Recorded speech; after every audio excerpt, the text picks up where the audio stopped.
नमस्कार दोस्तों, मैं विकास अरोड़ा इंश्योरेंस गुरु यूट्यूब चैनल के बिहाफ पर आपका आज वार्म वेलकम करता हूं। हमारा आज का टॉपिक है फाइनेंशियल अंडरराइटिंग इन एलआईसी पार्ट 2। दोस्तों, हमने फाइनेंशियल अंडरराइटिंग के फर्स्ट पार्ट में ये 4 चीजें आपको सिखाई थी और आज पार्ट 2 में हम ये 2 चीजें एडिशनल क्रेडिट और credit of income not reflected in ITR with example सिखाएंगे। फ्रेंड्स, मैंने पार्ट 1 में आपको सिखाया था कि एज पर दी टीआरएस से total rate of sum assured के अकॉर्डिंग हम इनकम प्रूफ की रिक्वायरमेंट करते हैं अपने क्लाइंट से। उसके अतिरिक्त इनकम प्रूफ की रिक्वायरमेंट और कहाँ कहाँ हो सकती है ये भी आप नोट कर लीजिए। पिछले वीडियो में सिखाया था एज पर दी टीआरएस से, और मैं बता रहा हूँ उसके अतिरिक्त भी इनकम प्रूफ की कहाँ रिक्वायरमेंट होती है। Please note it down. Non medical professional category के अंतर्गत हमें आईटीआर लेना अति अनिवार्य होता है और वो भी मिनिमम 2.5 लाख रुपए की होनी चाहिए यदि उनको नॉन मेडिकल प्रोफेशनल कैटेगरी के अंतर्गत आना है तो। इसी प्रकार से नॉन मेडिकल प्रोफेशनल कैटेगरी में जो सेल्फ एम्प्लॉयड की कैटेगरी आती है जिसमें 10 लाख या उससे ऊपर की आय व्यक्ति की होती है, उस केस में हमें लास्ट 3 इयर्स की आईटीआर चाहिए होती है। और जो सबसे लास्ट जो पिछले वर्ष की हम कह सकते हैं आईटीआर हो वो मिनिमम 10 लाख या उससे ऊपर की हो, तभी सेल्फ एम्प्लॉयड की इस कैटेगरी में वो आ सकते हैं जिसमें नॉन मेडिकल प्रोफेशनल कैटेगरी में उनको लिया जाएगा। फीमेल कैटेगरी A1 और A2 के लिए भी इनकम प्रूफ लेना अनिवार्य होता है। फंडिंग रिसोर्स, इसका मतलब ये होता है जब पेरेंट्स अपने बच्चों के लिए पॉलिसी करते हैं और स्पाउस अपने लिए स्पाउस के लिए पॉलिसी करते हैं, जैसे पति पत्नी के लिए या पत्नी पति के लिए, उस समय भी हमें उनसे भी इनकम प्रूफ लेने अनिवार्य होते हैं। फ्रेंड्स, एज पर दी एंटी मनी लॉन्ड्रिंग लॉ, यदि कोई व्यक्ति 1 साल के अंदर अपनी सारी पॉलिसी को मिलाकर 1 लाख या उससे अधिक का प्रीमियम भरता है तो उस समय भी इनकम प्रूफ लेना अनिवार्य होता है। अब हम सिखाएंगे आपको दोस्तों एडिशनल क्रेडिट फॉर इंश्योरेंस। जैसा कि हमने पार्ट 1 में सीखा था, किसी व्यक्ति को यदि मैक्सिमम इंश्योरेंस कितना लेना है तो उसकी इनकम कितनी है और वो उनकी एज कितनी है उसके अकॉर्डिंग हम कैलकुलेट करते थे। उस प्रकार में चार्ट ए और चार्ट बी 2 प्रकार के चार्ट आपको सिखाए थे। लेकिन फ्रेंड्स, वो थी मैक्सिमम लिमिट। यदि कोई व्यक्ति उस मैक्सिमम लिमिट से ज्यादा का इंश्योरेंस लेना चाहता है उस समय ये टॉपिक आपको काम आएगा। इसको आप कह सकते हैं कि एडिशनल क्रेडिट, मतलब आपको टीआरएस से क्रॉस करके उससे अधिक का इंश्योरेंस अपने कस्टमर को दिलवाना है। आप एक चीज नोट कर लीजिए, इसमें जीवन अमर इंक्लूड नहीं है। इसमें 3 तरह के पॉइंट्स आपको मालूम होंगे, आज आप नोट करते रहिए।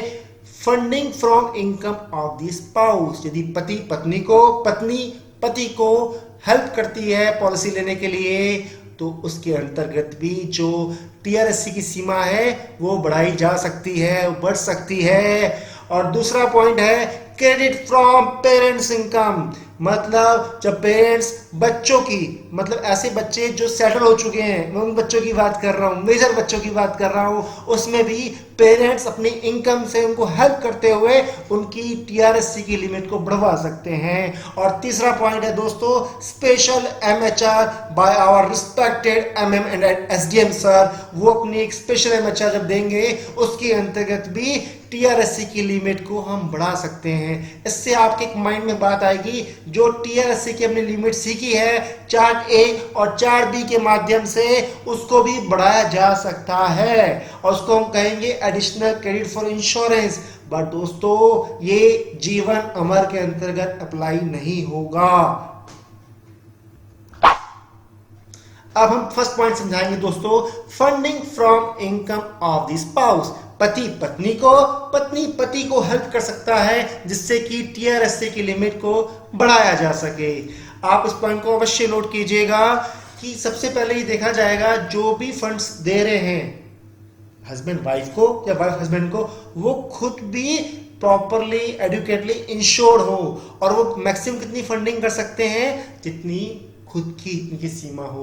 मान लेते हैं एक हस्बैंड है जिनका मैक्सिमम टीआरएस लिमिट उनकी आय और आयु के अनुसार 2 करोड़ का है और जो उनकी वाइफ है उनकी हम 50 लाख की पॉलिसी देने जा रहे हैं, लेकिन उनकी आय और आयु के हिसाब से मैक्सिमम 40 लाख बन पा रहा है, 10 लाख का शॉर्टफॉल है। तो उस 10 लाख को पूरा करने के लिए हम हस्बैंड की इनकम का सहारा ले सकते हैं, हेल्प ले सकते हैं और वाइफ को 50 लाख के लिए इंश्योर कर सकते हैं। ये कितना इंपॉर्टेंट पॉइंट है दोस्तों, ये आपके बहुत काम आने वाला है कि हम स्पाउस के फंड की इनकम की हेल्प ले सकते हैं। और कहां तक लेंगे दोस्तों, जितनी उनकी मैक्सिमम सीमा होगी।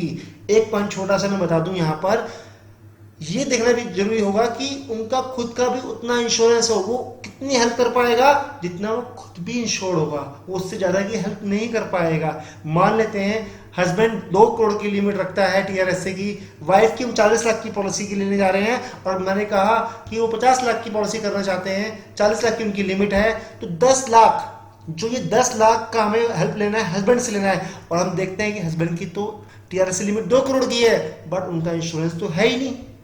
जब उनका इंश्योरेंस ही नहीं है तो वो हेल्प नहीं कर पाएंगे, उनका मिनिमम उतना इंश्योरेंस होना चाहिए।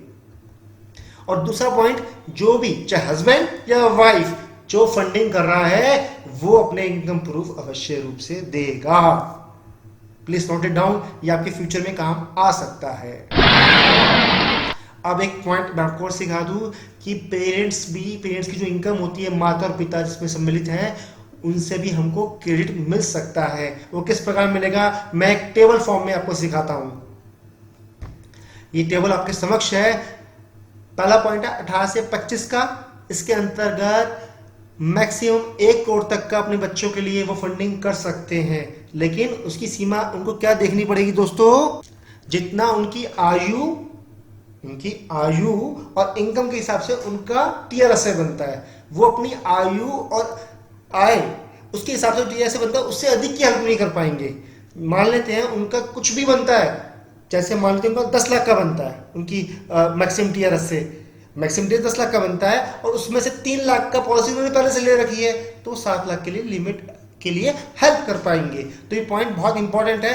18 से 25 की आयु वर्ग में जो भी पेरेंट्स होंगे, वो जो उनका मैक्सिमम टीआर है, जो उनकी खुद की मैक्सिमम सीमा है, वो हेल्प कर सकते हैं, लेकिन जितना उनका पॉलिसी उन्होंने ले रखा है या दूसरे बच्चों के लिए हेल्प कर रखी है, वो माइनस करके। अगर ये पॉइंट अभी समझ नहीं आ रहा तो मैं आपके लिए एग्जांपल भी लेकर आया हूँ, चिंता मत कीजिए दोस्तों। मुझे मालूम है कहाँ पे आपको कंफ्यूजन होता है, कहाँ आपको ट्रबल होती है, इसलिए मैं एग्जाम्पल भी लेकर आया हूँ उसके लिए। आपके 26 से 35 साल के लिए 50% of life assures on eligibility. इसको मैं एग्जाम्पल से समझाता हूँ एक बार आपको। 26 से 35 के बीच में वो पेरेंट्स से कितना क्रेडिट ले सकते हैं, जितनी उनकी खुद की सीमा हो उसका 50%। मान लेते हैं कोई व्यक्ति 30 साल का है और 1 लाख रुपए की उसकी वार्षिक इनकम है, तो उनका टीआरएसए कितना होगा, जो हमने चार्ट में सिखाया था दोस्तों आपको, 25 टाइम्स। मतलब कोई व्यक्ति 30 साल का है, 1 लाख की एनुअल इनकम है, तो 25 गुना वार्षिक आय का उनका टीआरएसए होगा चार्ट ए के अकॉर्डिंग, तो 25 लाख का उनका टीआरएसए हो गया।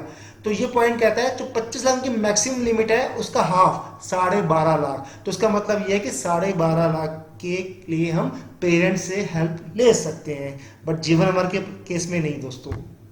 इसी प्रकार से 36 से 45 में 30% जो उसकी मैक्सिमम लिमिट होगी उस व्यक्ति की, 36 से 45 के व्यक्ति की एज पर दी टीआरएसए, वो उसका 1/3। और 45 से ऊपर नहीं मिलेगा क्रेडिट दोस्तों। 45 साल से ऊपर नो क्रेडिट। अब एग्जांपल लेता हूं, मैंने कहा था कंफ्यूजन हो जाता है कई बार क्योंकि टॉपिक थोड़ा डिफरेंट है, डेली रूटीन में टॉपिक नहीं आता है, लेकिन बड़े बड़े केसेस करते समय आपको इस टॉपिक की जानकारी होना अति अनिवार्य है। अगर आपको एमडीआरटी बनना है, सीओटी, टीओटी, दोस्तों आपको सब मालूम होना चाहिए कि व्यक्ति की टीआरएससी की लिमिट के बाद ही हम आगे जा सकते हैं। एक एग्जांपल आपकी स्क्रीन पे है, मिस्टर ए जिनकी आयु 26 साल है, एवरेज इनकम 1 लाख है और उनके पेरेंट्स की कंबाइंड आय 1.5 लाख है, जो 56 साल के हैं, और उनका कंबाइंड इंश्योरेंस 7 लाख का है, मदर और फादर का मिलाकर। कितना मैक्सिमम इंश्योरेंस होगा मिस्टर बी का? आपको भाई मेरी बात समझ आ रही है? पहला पॉइंट तो खुद का हम देखेंगे कि जो उनकी खुद की आय और एज है उसके अकॉर्डिंग कितना मैक्सिमम मिलेगा। दूसरा हमें क्रेडिट चाहिए पेरेंट्स से, तो पेरेंट्स का सेकंड पॉइंट है कि उनकी कंबाइंड इनकम बताइए, उनकी एज बताइए और उनका खुद का कितना इंश्योरेंस हो रखा है। और थर्ड पॉइंट में हम आपसे पूछ रहे हैं मिस्टर बी को हम कितना मैक्सिमम इंश्योरेंस या टीआर से दे सकते हैं। तो लेट्स चेक इट आउट। अगर आप खुद सॉल्व करना चाहें, I will be more happy. You can pause it and solve it yourself. Solution बताने जा रहा हूं, आप चेक कर सकते हैं अगर यदि आपने खुद कोशिश की है तो। सबसे पहले तो हम उस व्यक्ति का, मिस्टर बी का खुद चेक करेंगे इनकी मैक्सिमम लिमिट कितनी है। हमने चेक किया 1 लाख की उनकी वार्षिक आय थी, 25 टाइम उनको हम दे सकते थे, तो उनका जो मैक्सिमम टीआरएसए है एज पर दी चार्ट ए वो है 25 लाख। और हम पेरेंट्स से कितना क्रेडिट ले सकते हैं, जो मैंने आपको टेबल दिखाया 50%, मतलब 25 लाख का 50% उस एज ग्रुप के हिसाब से। तो 12.5 लाख का हम मैक्सिमम पेरेंट्स से हेल्प ले सकते हैं, उससे ऊपर की नहीं, ये मैक्सिमम लिमिट है। तो टोटल अलाउबल कवर कितना है, टोटल अलाउबल कवर होगा 37,50,000। लेकिन ये यहाँ पे खत्म नहीं होता दोस्तों, अभी हम पेरेंट्स का चेक करना होगा हमें। इससे पहले जो 12.5 लाख की लिमिट हम ले रहे हैं, पहले उसको जस्टिफाई करना होगा। हम देखते हैं दोस्तों कि average income of parent 1.5 lakh है और 56 साल की उनकी आयु है। यदि हम चार्ट ए देखेंगे 56 साल के व्यक्ति की, अगर हम वो देखेंगे कि कितने टाइम्स है, तो दैट इज 10 टाइम्स। 1.5 लाख को हमने 10 से मल्टीप्लाई किया तो 15 लाख की लिमिट निकल के आती है, टीआरएस से निकल के आता है एज पर दी चार्ट ए। और हमने बताया था आपको पेरेंट्स 7 लाख से पहले के इंश्योर्ड हैं, फंडिंग किसी दूसरे बच्चे के लिए नहीं कर रहे हैं। मतलब दोस्तों पॉइंट ये कि 15 लाख का उनका मैक्सिमम टीआरएस है पेरेंट्स का, 7 लाख के लिए पहले वो इंश्योरेंस की वो प्रीमियम पे कर रहे हैं, अब बचे 8 लाख। हमने ये माना कि 12.5 लाख रुपए का हम हेल्प ले सकते हैं समय श्योर की, किससे, पेरेंट्स से। लेकिन दोस्तों जब हम पेरेंट्स की कैलकुलेशन करते हैं तो उनके पास 15 लाख की मैक्सिमम एलिजिबिलिटी थी, जिसमें से 7 लाख वो यूज कर रहे हैं, अब बचता है मात्र 8 लाख। तो हम 8 लाख की हेल्प लेंगे पेरेंट्स से। तो इस प्रकार से हम देखते हैं 25 लाख की उनकी, जो मिस्टर बी थे उनको हम 25 लाख का मैक्सिमम इंश्योरेंस दे सकते थे, हमें 8 लाख जोड़ना होगा और मिस्टर बी की मैक्सिमम इंश्योरेंस जो एलिजिबिलिटी बन जाएगी वो बन जाएगी 33 लाख। फ्रेंड्स एक पॉइंट नोट किया होगा आपने, हमने 12.5 लाख नहीं जोड़ा, 25 लाख में हमने 12.5 लाख नहीं जोड़ सकते हमें, क्योंकि 8 लाख ही बचा।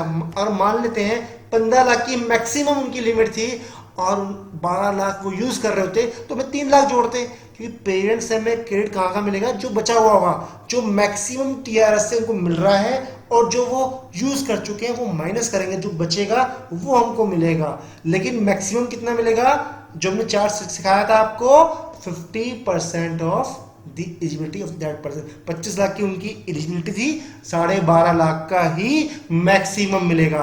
क्योंकि वो अगर हम इनकी इस एग्जांपल में देखते हैं तो 15 लाख की मैक्सिमम टीआर से है, 7 लाख वो यूज कर रहे हैं, जो 8 लाख बचा वो हमने 25 में जोड़ दिया। तो इसका मतलब मिस्टर बी के लिए 33 लाख एलिजिबिलिटी हो गया। ये पॉइंट हो सकता है आपको समझ ना आ रहा हो, लेकिन दिमाग में बिठाना कि आपको हेल्प मिल सकती है इस पॉइंट से।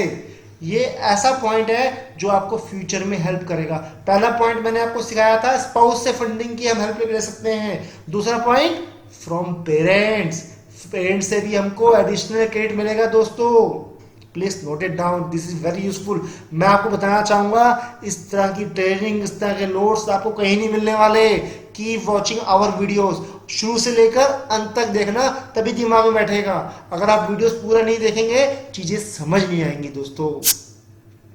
ये एग्जाम्पल 1 मैंने आपसे पार्ट 1 में पूछा था और मैंने आपको आंसर नहीं दिया था, तो इसका आंसर आप नोट कर लीजिए। यदि आपने सोल्व किया हो तो इसका आंसर है 1,95 लाख का मैक्सिमम इंश्योरेंस हम मिस्टर ए को दे सकते हैं इस क्वेश्चन के हिसाब से। Please note it down and check with your answer. Friends जो तीसरा पॉइंट था, हमने 2 पॉइंट बताया आपको कि स्पाउस से हेल्प मिल सकती है, पेरेंट्स से हेल्प मिल सकती है, और तीसरा पॉइंट है कि अगर यदि हमारे respected MM and SDM sir special MHR दे दें तो जो भी एलिजिबिलिटी है उसका 20% बढ़ाया जा सकता है, सीधा 20%। मान लेते हैं 2 करोड़ की किसी की मैक्सिमम एलिजिबिलिटी है तो 2,40,00,000 हो जाएगी। फ्रेंड्स बहुत अच्छा पॉइंट है आपके लिए, लेकिन छोटा सा आपको एक पॉइंट पता होना चाहिए, जो भी वो रिकमेंडेशन देंगे वो एक लेटर फॉर्मेट में देंगे, पूरा उस व्यक्ति के बारे में, लाइफस्टाइल के बारे में बताएंगे, और भी उसकी कोई अनडिस्क्लोज इनकम है उसके बारे में बताएंगे, और उसकी कैपेसिटी को भी जस्टिफाई करेंगे कैसे वो प्रीमियम पे कर सकते हैं। वो एक पर्टिकुलर एक फॉर्मेट होता है उनकी इंक्वायरी का, एक क्राइटेरिया होता है, वो अपने अकॉर्डिंग करते हैं। बट आपको पता होना चाहिए कि मुश्किल के वक्त के समय ये पॉइंट भी आपको हेल्प कर सकता है to increase the eligibility of the TRSA, maximum insurance. 3 point मैंने आपको सिखाया दोस्तों, ये तीनों पॉइंट जीवन नंबर पे अप्लाई नहीं होंगे। अब हम कुछ बातें और एक्स्ट्रा कर लेते हैं आपके साथ। डिस्कशनरी पावर, इसमें ये समझाने की कोशिश की गई है कि ब्रांच ऑफिस हो, चाहे डिवीजन ऑफिस हो, चाहे जोनल ऑफिस हो, वो अपनी जो उनके पास डिस्कशन पावर है, उनकी शक्तियों का प्रयोग करते हुए किसी भी व्यक्ति को मैक्सिमम TRSA के एक्सेस में इंश्योरेंस दे सकते हैं, बशर्ते वो सेटिस्फाई हो जाएं उस व्यक्ति के एजुकेशन से, ओवरऑल प्रोफाइल से, उनके सोशियो इकोनॉमिक स्टेटस से, फाइनेंशियल स्टेटस से, लाइफस्टाइल से, फैमिली बैकग्राउंड से। ये सारे वो पॉइंट हैं जो इनकम के अतिरिक्त हैं। इनकम के अकॉर्डिंग और एज के अकॉर्डिंग तो आप TRS से निकालोगे, लेकिन लिमिट को क्रॉस करने के लिए, उस लिमिट से आगे बढ़ने के लिए जो ब्रांच ऑफिस है, डिवीजन ऑफिस है, जोनल ऑफिस है, वो इन पॉइंट्स को भी देखते हैं और अपनी शक्तियों का प्रयोग करते हुए केस को पास कर सकते हैं। तो कहने का तात्पर्य है आपको घबराना नहीं है बड़ा केस करते समय। अब चिंता मत कीजिए, आप बिना चिंता के रहिए। आपको थोड़ा बहुत पता होना चाहिए बस कि कैसे केस पास करवाया सकता है। अगर लिमिट नहीं भी है व्यक्ति की तो भी प्लस पॉइंट मिलेगा आपको, कि हमारे पास और भी बहुत सारे सिस्टम है जो मैं इस वीडियो के माध्यम से आपको सिखाने की लगातार कोशिश कर रहा हूं। कुछ इंपॉर्टेंट पॉइंट मैंने लिए हैं, इसी के मद्देनजर जो आप अपने दिमाग में रखिएगा, अपनी डायरी में रखिएगा, काम आएंगे। फ्रेंड्स, जब भी आप कोई केस करते हैं और बड़ा केस करते हैं विशेषकर, उसको ब्रांच में लेकर आते हैं, तो सबसे पहले खुद स्वयं उस व्यक्ति का TRSA निकालें और उसको इनकम प्रूफ से जस्टिफाई करें।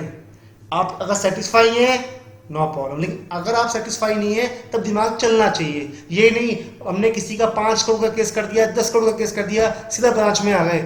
मैं चाहूंगा आप अपने डेवलपमेंट ऑफिसर सर की भी हेल्प लीजिए TRSA की कैलकुलेशन के लिए, कौन सा इनकम प्रूफ चाहिए जब भी, क्योंकि आप ब्रांच में जा रहे हैं और किसी बड़े व्यक्ति का केस लेके जा रहे हैं, तो ऐसा ना हो कि आप इनकम प्रूफ जो चाहिए हो वो ना लेकर आए। आपको पता होना चाहिए TRSA की कैलकुलेशन आपको पार्ट 1 में सिखाई गई थी, वो आपको करनी आनी चाहिए बड़े केस में खास तौर पर। फ्रेंड्स, एक बात इंपॉर्टेंट है, जब आप कोई बड़ा केस कर रहे हैं 5 करोड़, 10 करोड़, 20 करोड़, और आपको पता है इस व्यक्ति के पास यार ITR जो मैंने TRS से निकाला और जो इनकम प्रूफ देखा वो तो मैच ही नहीं कर रहा, मतलब जो TRS से निकाला मैंने तो बड़ी की पॉलिसी प्रपोज की है व्यक्ति को और वो लेना भी चाहता है, customer is ready to pay a premium for the big sum assured, but he or she is not having ITR। तो फ्रेंड्स, इस पॉइंट पे मैं बताना चाहूंगा आपको ITR के अलावा भी वो अल्टरनेटिव्स पता होने चाहिए जो आपके केस को पास करा सके। वो अल्टरनेटिव पता होने चाहिए जिससे फाइनेंशियल अंडरराइटर जो भी हेडिंग हो रही हो वो सेटिस्फाई हो जाए। टेंशन ना हो, बट आपको क्या पता होना चाहिए, alternatives in addition to ITR। Friends, अब एक इंपॉर्टेंट बात क्या है, एज ए प्रोफेशनल एजेंट्स आपको कुछ, अगर आपको पता है कि आपका कस्टमर जिसकी आप बड़ी पॉलिसी करने जा रहे हैं और ITR जस्टिफाई नहीं कर पा रही, सेटिस्फाई नहीं कर पा रही, तो वो कौन से अल्टरनेटिव्स हैं जो मैंने आपको साइन पॉइंट में पूछा, अल्टरनेटिव्स क्या है वो। तो आप as a smart agent, as a professional agent, आप दूसरे प्रूफ जैसे फैमिली इनकम क्या है, फैमिली की एसेट्स क्या है, ऐसी अनडिस्क्लोज इनकम जो ITR में शो नहीं की गई है बट इनकम है, उसका डाटा भी हम आप लेकर आ सकते हैं। उनके जो अच्छे ऑफिस बने हुए हैं कि आप बड़ी पॉलिसी करने जा रहे हैं किसी व्यक्ति की 5 करोड़, 10 करोड़ की, 20 करोड़ की, तो नेचुरली बात है उनका कुछ ऑफिस प्रीमिसेस होगा, उसकी रजिस्ट्री, उसकी फोटो ले लीजिए, उनका घर होगा, उसका रेजिडेंशियल का कोई रजिस्ट्री ले लीजिए, उसकी फोटो खींच लीजिए। उसके लाइफस्टाइल को बताने के लिए, मान लेते हैं वो किसी बड़े क्लब का मेंबरशिप ली हुई है, वो ट्रैवलिंग बाहर घूमता है, वो जैसे कि उनके ऑफिस के अंदर 100 एम्प्लॉयज काम करते हैं, उसका डाटा, मतलब इस तरह का डाटा कि जो उनके सोशियो लाइफ के प्रोफाइल को बताता हो, उनके जो आसपास का प्रोफाइल हो उसको बताता हो, ये साबित करता हो ये व्यक्ति वास्तव में बहुत रिच है, वेल्थी है, वेल ऑफ है, इनको कभी भी प्रीमियम भरने की प्रॉब्लम नहीं आएगी। ये data as a professional agent आपको दिमाग में वर्किंग होना चाहिए, अरेंज कैसे किया जाए, ताकि जब आईटीआर सपोर्ट ना कर पाए तो उस व्यक्ति की जो इस साथ जो जुड़ी हुई चीज़ें हैं, जैसे फैमिली इनकम, फैमिली एसेट्स, जो अनडिस्क्लोज इनकम है, या उनके ऑफिस या ट्रैवलिंग, जो मैंने बताई सारी बातें आपको ये पता होनी चाहिए। उससे आपके केस को वेटेज मिलेगी दोस्तों। LIC will consider your case.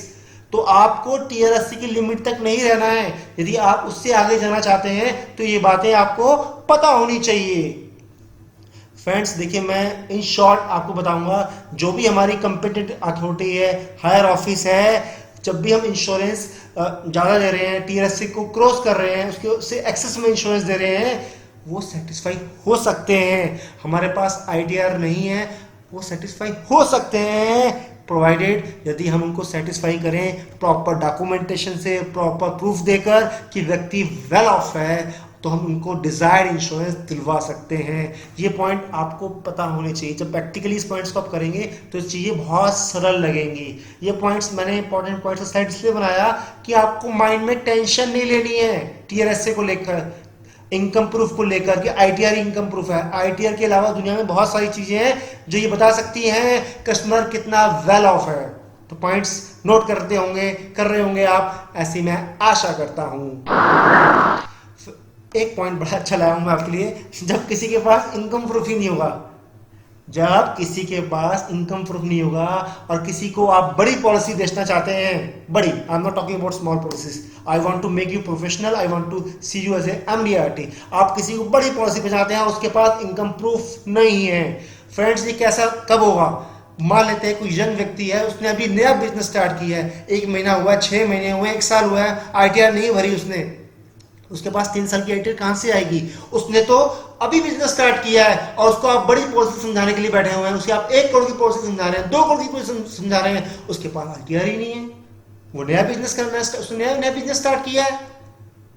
क्या आप मना कर देंगे भाई आपके पास आईटीआर नहीं है, आपने तो नया बिजनेस स्टार्ट किया है, हम आपको एलआईसी पॉलिसी नहीं देंगे, बड़ी छोटी दे देंगे? ये पॉइंट कई बार प्रैक्टिकली आएगा आपके समक्ष, या आया होगा विगत में। और दूसरा केस मैंने आपके लिए लिया, किसी व्यक्ति ने अभी भी सर्विस ज्वाइन की है, 6 महीने पहले, 3 महीने पहले, 1 महीने पहले, उसके पास तो कुछ भी नहीं है, फॉर्म 16 भी नहीं होगा, उसको क्या हम इंश्योरेंस नहीं देंगे क्या दोस्तों? उसके पास इनकम प्रूफ नहीं है, हम क्या करेंगे ऐसी कंडीशन में? ये बहुत व्यवहारिक क्वेश्चन है, प्रैक्टिकल क्वेश्चन है, अक्सर आ जाता है और हम यहाँ पे सोचते हैं कि क्या करें, हम कंफ्यूज हो जाते हैं, हम सेटिस्फाई नहीं हो पाते हैं, कैसे कस्टमर को समझाया जाए, कैसे किस केस को पास करवाया जाए। फ्रेंड्स, आप एज ए एजेंट तब आपको कुछ इनपुट्स ढूंढने होंगे, ऐसे इनपुट्स जो फाइनेंशियल अंडरराइटिंग को सेटिस्फाई कर सकें, उसके रूल को फॉलो करवा सकें हम। तो उसके लिए कुछ मैं बातें लिखवा रहा हूँ आपको, आप नोट कर लीजिए, प्लीज नोट इट डाउन।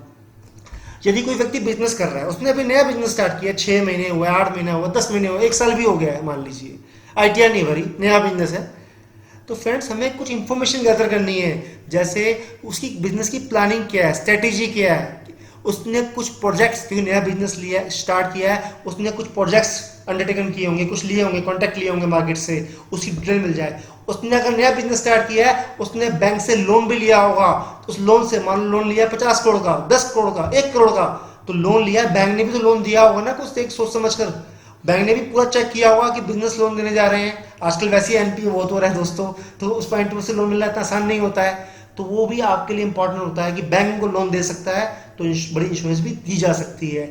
उस व्यक्ति के पास कितनी एसेट्स हैं, और फोटो मिल सके, रजिस्ट्री पेपर मिल जाए, वो जो ऑफिस जहाँ से रन कर रहे हैं उसकी डिटेल्स, फोटो, उनके ऑफिस में कितने एम्प्लॉयज हैं, कितनी वो सैलरी डिस्ट्रीब्यूट कर रहे हैं, या उनकी कोई अनडिस्क्लोज इनकम है, या प्लस इसके साथ आप एक चीज जोड़ लीजिए, फैमिली का तो हमें लेना ही लेना है।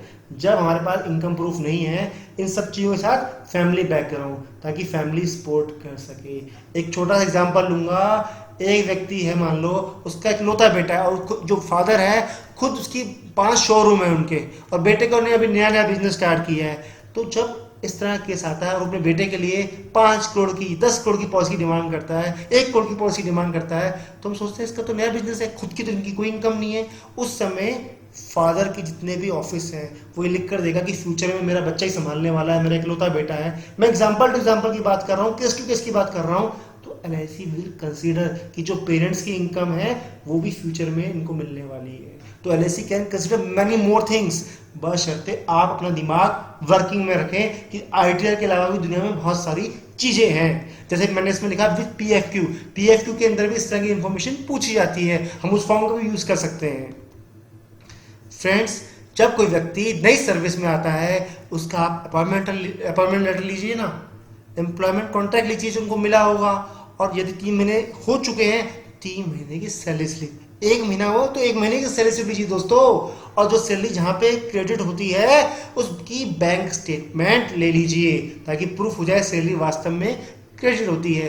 तो इन दोनों पॉइंट से आपको समझ आया होगा, माइंड में कुछ चीजें बैठी होंगी कि बिना ITR के भी ऐसे लोगों को हम पॉलिसी दे सकते हैं, वो भी छोटी नहीं बड़ी। लेकिन आपको जो मैंने ब्लू पॉइंट में लिखा हुआ है, agent must arrange to give useful inputs, तो यह आपका कर्तव्य बनता है कैसे इनपुट्स लेकर आए ताकि फाइनेंशियल एंटिटी को सेटिस्फाई कर सकें। फ्रेंड्स, और कुछ चिंता की बात नहीं है, यदि और कुछ बड़ा केस कर देते हैं आप, मतलब जो व्यक्ति की बिल्कुल मान लेते हैं अभी 6 महीने बिजनेस सेटअप को हुए हैं, 1 करोड़ 5 करोड़ की वो पॉलिसी की बात कर रहा है, आपने भी अपना इनपुट दिया, तो एक स्पेशल MHR का फॉर्म होता है 3251, उसको प्रॉपरली डिटेल में तभी भरा जा सकता है जब आप उसकी फैमिली की प्रॉपर इंफॉर्मेशन लेके आए, जो मैंने ऊपर बातें लिखी उनके उस व्यक्ति के वेल ऑफ होने की सारी इंफॉर्मेशन लेके आए। तो जब प्रॉपरली स्पेशल MHR को फॉर्म को भर दिया जाएगा तो हमारी हायर अथॉरिटीज हैं वो डेफिनेटली सेटिस्फाई होती हैं। आप चिंता मत कीजिए, उनको सेटिस्फाई करने के लिए आपको डॉक्यूमेंट लेके आने हैं, प्रोड्यूस करने हैं डॉक्यूमेंट्स कि व्यक्ति वेल ऑफ है, दैट्स इट। फ्रेंड्स, अब एक बात मैं समझाना जा रहा हूँ, ITR हम एक कॉमन वर्ड है, इनकम टैक्स रिटर्न, जिसको हम लगातार सुनते जाते हैं ITR। और हम ये देखते हैं कि ITR कई बार जो किसी की जो TRS से कैलकुलेशन करते हैं उसके ज़्यादा का प्लान लेना चाहता है कस्टमर, और वो सेटिस्फाई नहीं हो पाती है ITR उस समय। तो फ्रेंड्स, मैं कुछ ITR की बातें समझाने जा रहा हूँ आपको। ITR जिसको आप डेली सुनते हैं समझते हैं, जिसपे हम कैलकुलेशन के टैक्स पे करते हैं, और वो हमारे किस काम आती है, हमको TRS से निकालने में भी हेल्प करती है ना दोस्तों। तो इसकी कुछ बातें आपके साथ शेयर कर रहा हूँ, काम आएंगी। फ्रेंड्स, जो ITR होती है, जो वो नेट इनकम शो करती है किसी भी व्यक्ति की, उसको दूसरे शब्दों में क्या बोलते हैं, नेट टैक्सेबल इनकम। ऐसी इनकम जिसपे टैक्स इंपोज होगा, वो फाइनल पॉइंट आता है, वो फाइनली वहां तक ड्राइव होकर पहुंचती है एक फिगर, उसको बोलते हैं net taxable income. Friends, higher authorities as per the merit of case अपने डिस्क्रिप्शन के अकॉर्डिंग ग्रोस इनकम को भी कंसीडर कर सकते हैं। ITR में मैंने क्या बताया, net taxable income, net income you can say in other words, लेकिन as per the merit of case LIC gross income को भी कंसीडर कर सकती है। अब दोस्तों आप पूछेंगे ग्रोस इनकम क्या होती है ना। ऐसी, इससे पहले हम कुछ चीज समझते हैं। जब आप किसी व्यक्ति की थ्रू आउट द ईयर, कोई व्यक्ति कितने भी इनकम करता हो, 10 लाख 20 लाख 50 लाख, एक ग्रोस इनकम बोलते हैं उसको, जो पूरे साल में पैसा कमा रहा है फ्रॉम एनी सोर्स, उसको ग्रोस इनकम कहते हैं। जब ITR भरने की बारी आती है तो कुछ उसमें से डिडक्शंस की जाती हैं, जैसे स्टैंडर्ड डिडक्शंस हम बोलते हैं, प्रोफेशनल टैक्स बोलते हैं, हाउसिंग लोन किसी ने लिया हो वो भी उसमें से लेस किया जाता है। किसमें से दोस्तों, ग्रोस इनकम में से। और कुछ इनकम जिसपे टैक्स नहीं लगता, टैक्स फ्री इनकम होती है। कोई PPF से इंटरेस्ट ले रहा होता है, कोई टैक्स फ्री बॉन्ड से इंटरेस्ट कमाता है, एग्रीकल्चरल इनकम है, कई लोग डिविडेंड की इनकम होती है, एक्सपोर्ट इनकम होती है, यहाँ पे टैक्स इंपोज नहीं होता है, तो ये इनकम टैक्स में नहीं आती है। इनकम टैक्स में कौन सी इनकम आती है ITR में दोस्तों, इनकम टैक्स के पॉइंट ऑफ व्यू से कौन सी इनकम आती को लेते हैं हम लोग, नेट टैक्सेबल इनकम को ही हम लेंगे। नेट टैक्सेबल इनकम के अंदर हम क्या होता है, ग्रोस इनकम में से डिडक्शंस लेस होती हैं, और जहां से इंटरेस्ट फ्री, मतलब इंटरेस्ट फ्री जो होता है ना, interest receive from PPF, tax free bonds, तो ये क्या होते हैं, टैक्स फ्री इंटरेस्ट होते हैं सारे। इसी प्रकार से dividend, export income, agricultural income, इसके ऊपर टैक्स नहीं लगता। तो ये इनकम कमा तो रहा है हमारा लाइफ एश्योर्ड, बट वो कहीं शो ही नहीं हो पा रही है। तो LIC कंसीडर करती है दोस्तों। मैं समझाने का पर्पज ये है, जो आप आईटीआर में एक लास्ट फिगर देख रहे हैं ना नेट इनकम की, नेट टैक्सेबल इनकम की, ये वही नहीं है। उसके अलावा हम ग्रोस इनकम के लिए भी ट्राई कर सकते हैं। ग्रोस इनकम आप लेकर आइए, वो कैसे निकलेगी? जो कंप्यूटेशन इनकम होती है उसमें सब कुछ लिखा होता है कि इस व्यक्ति ने कितनी स्टैंडर्ड डिडक्शंस ली हैं, कितना प्रोफेशनल टैक्स कटवाया है, हाउस लोन, और दूसरी ऐसी कौन सी आय है जिस पे टैक्स नहीं लगा है, वो भी इसने अर्न की है। तो डिडक्शन, और इसको फिर हम किस में ऐड कर देंगे दोस्तों? ग्रोस इसमें नेट इनकम में, जिससे कि हमारी ग्रोस इनकम वापस आ जाएगी। और for the purpose of increasing TRS से ग्रोस इनकम को भी कंसीडर किया जा सकता है as per the merit of the case. This is the discussion power of our higher authority.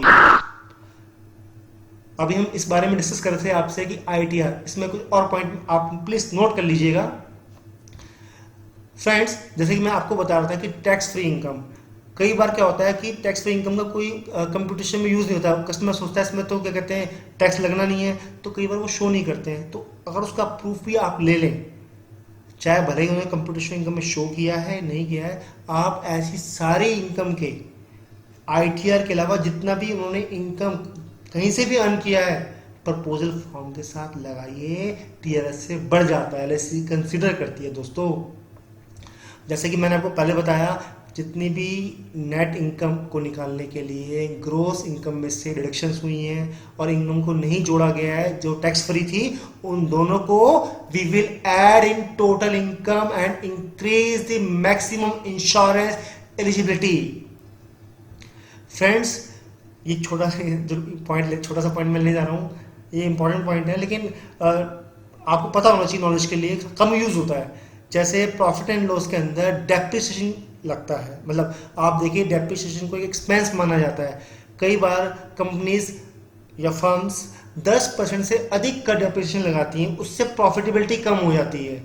तो यदि वो 10% से ज़्यादा लगा है तो वापस हम ग्रोस इनकम में ऐड कर देते हैं और ग्रोस प्रॉफिट को बढ़ा देते हैं। छोटा सा पॉइंट है, अगर समझ ना आए नोट कर लीजिएगा कि डेप्रिसिएशन यदि 10% से अधिक लगाया गया है तो वो भी हम नेट इनकम में ऐड कर देंगे for the purpose of increasing our gross income. मतलब ग्रोस इनकम बढ़ जाएगी आपकी। इससे डिपेंड करता है कि उस बिजनेस कैसा है और लाइफ पर्पज कैसा है, ये भी डिसीजन पावर होती है हमारी हायर अथॉरिटीज की। बट आपको पता होना चाहिए ये सब चीज़ों के बारे में।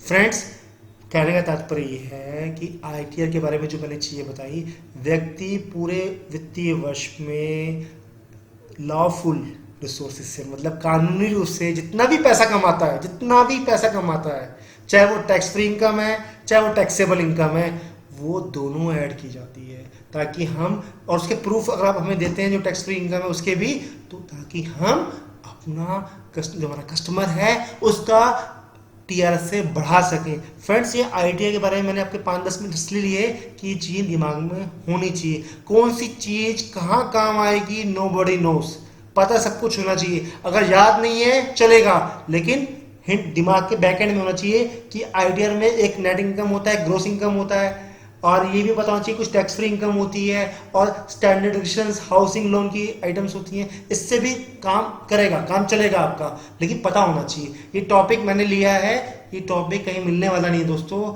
ये एक्सपीरियंस से लिखा गया है। फ्रेंड्स, मैंने जैसा बताया आपको कि जो हम ग्रोस इनकम जनरेट कर रहे हैं, ड्राइव कर रहे हैं वापस, वो हमारी हायर अथॉरिटी उसको कंसिडर कर लेती हैं as per the merit of case. ऐसा नहीं है कि एलआईसी इग्नोर करेगी। आपका प्रेजेंटेशन जैसा होगा और जैसा लाइफ स्टाइल होगा हमारे कस्टमर का, जैसा लाइफ प्रपोज होगा, उसके अकॉर्डिंग बड़े से बड़ा इंश्योरेंस देने में एलआईसी कभी घबराती नहीं है। बस हमको अपने प्रपोजल फॉर्म के साथ सिस्टमेटिक और जो रिक्वायर्ड डॉक्यूमेंट्स हैं वो पूरे लगाने हैं ताकि हमारा केस वन शॉट में ही पास हो जाए। Friends, thank you so much, आपने हमारे वीडियो को ध्यानपूर्वक सुना।